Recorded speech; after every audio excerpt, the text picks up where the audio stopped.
Hello friends, welcome back to our channel study book में आपका बहुत बहुत स्वागत है। आज हम लोग रैदास के पद जो पढ़े थे उसका एमसीक्यू, शॉर्ट क्वेश्चन और व्याख्यामूलक प्रश्न सारा करा दिए। अब जो 5 नंबर वाले क्वेश्चन आपके एग्ज़ाम में पूछे जाते हैं उसके बारे में हम डिस्कस करेंगे। तो एक जो क्वेश्चन है कि रैदास की भक्ति भावना का वर्णन करें, ये क्वेश्चन आपका एग्ज़ाम में पूछा जाता है और ये बहुत ही मोस्ट इम्पॉर्टेंट क्वेश्चन है जो आपके एग्ज़ाम में आने की इसकी प्रबल संभावना है। तो आज इसके ही बारे में हम लोग पढ़ेंगे। तो चलिए आज का क्लास हम लोग शुरू करते हैं। अगर रैदास की व्याख्या आपने नहीं देखा है, एमसीक्यू शॉर्ट क्वेश्चंस वगैरह नहीं देखे तो आप देख लीजिए, आपको यह जो कविता है समझने में बहुत ही आसानी होगी। चलिए शुरू करते हैं। रैदास की भक्ति भावना, ठीक है। देखिए, सबसे पहले रैदास जी के बारे में थोड़ा मोड़ा बात जान लेते हैं। भक्ति काल के संत काव्य परंपरा के कवियों में रैदास का महत्वपूर्ण स्थान है, ठीक है। भक्ति काल के हैं, संत काव्य हैं। कबीर साहब के बाद समाज को अगर दूसरे किसी कवि ने आईना दिखाया है तो वैसे ही रैदास जी भी हैं। जिस तरह से कबीर समाज को आईना दिखाते थे, उसी तरह से जो रैदास जी हैं वह भी समाज को आईना दिखाते हैं। जो रैदास जी है वह ज्ञानाश्रयी एवं प्रेमाश्रयी भक्ति परंपरा के सेतु थे। दोनों इनमें जो गुण थे मौजूद थे, ज्ञानाश्रयी के भी और प्रेमाश्रयी। इनकी भक्ति दोनों भाव की थी। उन्होंने दोनों ही विचारों की पुष्टि अपनी रचनाओं में की है। वे मूलतः संत थे और बाद में कवि। वे पहले संत के तौर पे थे और बाद में कवि। देखिए, इन 5 पॉइंट के माध्यम से हम समझेंगे कि रैदास की भक्ति भावना किस प्रकार की है। इन 5 पॉइंटों को आप देख लेंगे तो जो रैदास की भक्ति भावना है इसमें आपको बहुत ही अच्छे मार्क्स मिल जाएंगे। तो चलिए पॉइंट के थ्रू हम लोग समझते हैं। पहला पॉइंट, एकेश्वरवाद में विश्वास। ये एकेश्वरवाद क्या है? ये एकेश्वरवाद का अर्थ है कि ईश्वर एक ही है, एक ही ईश्वर में विश्वास, ठीक है। रैदास जी का विश्वास है कि ईश्वर एक है, उसी एक ईश्वर के अनेक नाम हैं। वही राम है, वही कृष्ण है, वही रहीम है। रैदास जी एक ही ईश्वर में विश्वास करते थे, ठीक है। उनके अनुसार राम, कृष्ण, रहीम सभी एक ही हैं। वे राम दशरथ नंदन श्री राम अथवा यशोदानंदन कृष्ण नहीं है। जो रैदास हैं उनका मानना है कि राम दशरथ के पुत्र वो राम नहीं है। जो यशोदा जी के पुत्र हैं वो कृष्ण, वो भी राम नहीं है। राम का अर्थात तो यहाँ पर आपका राम, कृष्ण, शिव, ब्रह्मा, विष्णु एक ही नाम है, उनके सारे नाम एक ही हैं। वे कबीर साहब की तरह राम से बड़े राम के नाम को सार्थक करते हैं। सिर्फ उनके अनुसार जो दशरथ नंदन राम है और जो यशोदा नंदन कृष्ण है वे ही राम के प्रतीक नहीं है। राम तो उनसे भी बड़े हैं। वे कबीर साहब की तरह राम से बड़े राम के नाम को सार्थक करते हैं, ठीक है। आगे बढ़ते हैं। दूसरा बिंदु को देखते हैं। गुरु के प्रति अपार श्रद्धा। रैदास जी की रचनाओं में अपने गुरु रामानंद जी का बहुत बड़ा प्रभाव देखने को मिलता है। उन्होंने उनके विचारों के प्रसरण का माध्यम अपनी रचनाओं को बनाया है। रैदास जी के गुरु के जो विचार थे उनके प्रसरण का माध्यम अपनी रचना के माध्यम से उन्होंने लोगों तक पहुंचाया है। उनके अनुसार गुरु कृपा के बिना ज्ञान की प्राप्ति नहीं हो सकती। उसकी कृपा के बिना हमारे मन के विकार नहीं नष्ट हो सकते। इसी पंक्ति में कहा गया है, गुरु बिन होई न ज्ञान, ठीक है। तो जो रैदास जी थे उनका अपने गुरु के प्रति अपार श्रद्धा थी, ठीक है। अगले बिंदु को देखते हैं। धर्म के नाम पर आडंबर का विरोध। धर्म के नाम पर आडंबर का विरोध। संत काल के कवि सिर्फ कवि नहीं थे, वे बहुत बड़े समाज सुधारक थे। समाज में व्याप्त बुराइयों एवं कुरीतियों को दूर करने का प्रयास किया है। रैदास के शब्दों में तोड़ू न पाती पूजो न देवा, सहज समाधि करो हरि सेवा। रैदास जी अपनी भक्ति में किसी प्रकार का दिखावा नहीं करते हैं। वे, जैसे कि यहाँ पर लिखा गया है, तोड़ू न पाती, न ही फूल पत्ती का चढ़ावा करते हैं देवी देवताओं को पूजने के लिए, अर्थात प्रभु को पूजने के लिए। वे तो सिर्फ और सिर्फ सहज समाधि करते हैं, इसी में वह हरि सेवा समझते हैं। इस प्रकार हम देखते हैं कि धार्मिक आडंबर एवं मूर्ति पूजा का रैदास जी ने भरपूर विरोध किया है।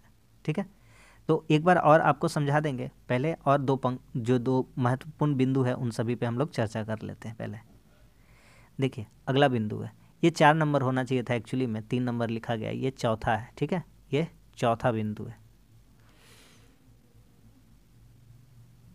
और ये आखिरी वाला 5वां बिंदु है। ठीक है, सही कर लें।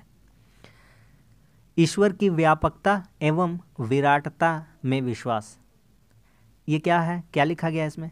रैदास जी का ईश्वर की व्यापक में परम विश्वास था। उनका विश्वास था कि जो ईश्वर है वह घर घर व्यापी है, घट घट में मौजूद है, प्राकृतिक के जर्रे जर्रे में उनकी उपस्थिति है। वह इतना विराट है कि किसी मंदिर, मस्जिद और मठ में नहीं समा सकता है। उसको समझने के लिए हृदय की विशालता अर्थात भेद रहित विचार होना चाहिए। बस इतना ही देखेंगे। ठीक है, देखिए रैदास जी का ईश्वर की व्यापकता में परम विश्वास था। उनका जो ईश्वर है उनके अनुसार वह घर घर व्यापी है, प्रकृति के जर्रे जर्रे में, कण कण में मौजूद है। वह इतना विराट है कि वह किसी मंदिर, मस्जिद, मठ में स्थापित नहीं हो सकता है। वह तो निराकार है। उसको समझने के लिए हृदय की विशालता अर्थात भेद रहित विचार होना चाहिए। अंतिम बिंदु को देख लेते हैं। अहंकार, मोह भक्ति मार्ग की सबसे बड़ी बाधा। यहाँ पर और अच्छा महत्वपूर्ण बिंदु हम लोग लिख सकते थे कि पंच विकार भक्ति मार्ग की सबसे बड़ी बाधा।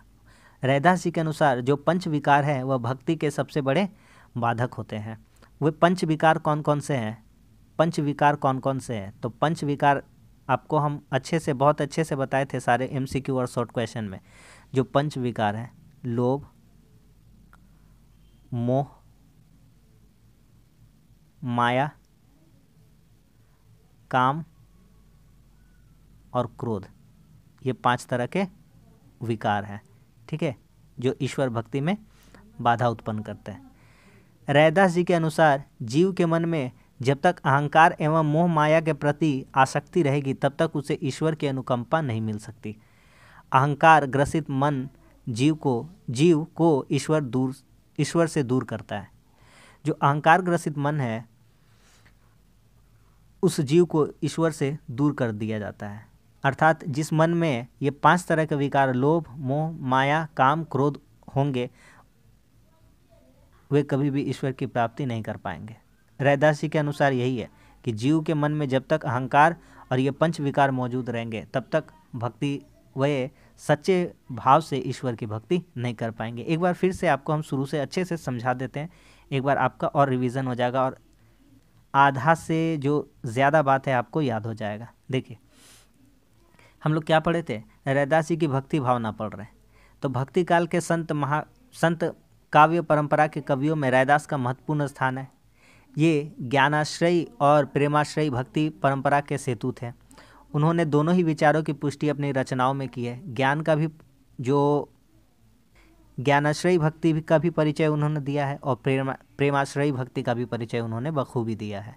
वे मूलतः संत थे और बाद में कवि थे। अब देखिए 5 बिंदुओं के माध्यम से हमने आपको समझाया।